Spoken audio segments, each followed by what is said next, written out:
რუსულ კანონთან დაკავშირებით კრიტიკა არ წყდება და ამჯერად ქართულ ოცნებას ეუთო ოდირი აკრიტიკებს და პირდაპირ ამბობს, რომ ამ კანონის მიღება ქვეყანაში სამოქალაქო საზოგადოების მდგომარეობას გაართულებს და ასევე გამოხატვის თავისუფლება შეიზღუდება ჩვენს ქვეყანაში, თუმცა ქართულ ოცნებას, რომ მსგავსი ტიპის შეფასებების არ ესმის უკვე დიდი ხანია, ამაზე ისიც მეტყველებს, რომ ოცნებამ უკვე მესამედ მიიღო და დაამტკიცა რუსული კანონი. ხელისუფლების ოპონენტები აცხადებენ, რომ ქართულ ოცნებასთან საუბარს აზრი არ აქვს, ვინაიდან მათ არაფრის ესმით და არ სურთ გაითვალისწინონ ის დემოკრატიული მიდგომები და სტანდარტები, რომელიც დასავლეთში არსებობს. ამიტომაც აცხადებენ, რომ ერთადერთი, რაც გავლენას მოახდენს ქართულ ოცნებაზე და ბიძინა ივანიშვილის რეჟიმზე, ეს არის სანქციები, ვინაიდან სხვა არანაირი პოლიტიკური დიალოგი ქართული ოცნებისთვის გასაგები არ არის. ქართული ოცნება ბოლო პერიოდში რა კანონებსაც იღებს დამკვრელურად, პრაქტიკულად.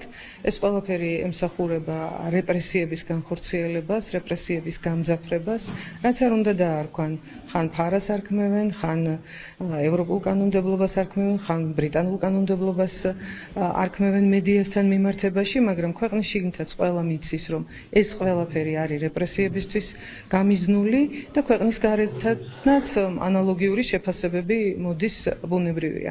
მათ უნდათ რომ ავტორიტარიზმი განამტკიცონ და თან უნდათ რომ სახელი არ დაერქვათ რუსული და ეს ასე ვერ გამოვა. ძალიან მნიშვნელოვანია ისეთი საერთაშორისო ორგანიზაციების შეფასებები, როგორც არის ეუთო ოდირი, როგორც არის ვენეციის კომისია, თუმცა ივანიშვილის ავტოკრატიის ხარისხი უკვე გაცდა ყოველგვარ შეფასებაზე დაქვემდებარებას და შეფასების შესმენას, ამიტომ არის ძალიან მნიშვნელოვანი, რომ გამკაცრდეს სასანქციო პოლიტიკა, იმიტომ რომ ეს არის ის ერთადერთი რამ, რაც ივანიშვილს ტკივა და რაც ივანიშვილს მოაბრუნებს ამ ბრწყულიდან და გამოიყვანს ჩვენს ქვეყანას იმ ქაოსიდან და ჩიხიდან, რომელშიც ივანიშვილის მმართველობამ შეიყვანა. ევროპელები ძალიან მკაცრად რეაგირებენ განსაკუთრებით ჟურნალისტური საქმიანობის შეზღუდული კანონმდებლობის მიღებით. როდესაც ოდირი აქვეყნებს ასეთ განცხადებას, ეს ნიშნავს იმას, რომ ბევრი ევროპული ქვეყანა, რომელიც ამ ორგანიზაციაში არის გაწევრიანებული და ასევე ის ქვეყნები, რომლებიც თანამშრომლობენ ძალიან მნიშვნელოვან ორგანიზაციასთან, იზიარებენ ამ პოზიციას და თუ არ იზიარებენ, მაშინ ისინი აუცილებლად განსხვავებულს დააფიქსირებენ.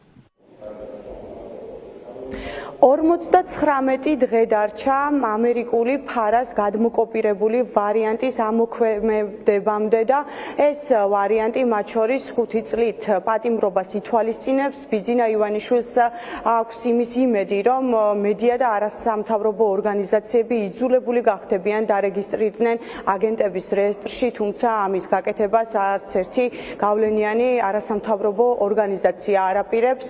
ასევე აღსანიშნავია, რომ რუსულ კანონთან დაკავშირებით უკვე მსჯელობას და მუშაობას იწყებს სტრასბურგის სასამართლოც და სტრასბურგის სასამართლოც საკუთარ დასკვნას გამოაქვეყნებს რუსული კანონის შედეგებთან დაკავშირებით, რომელიც მან შესაძლებელია საქართველოს მოუტანოს.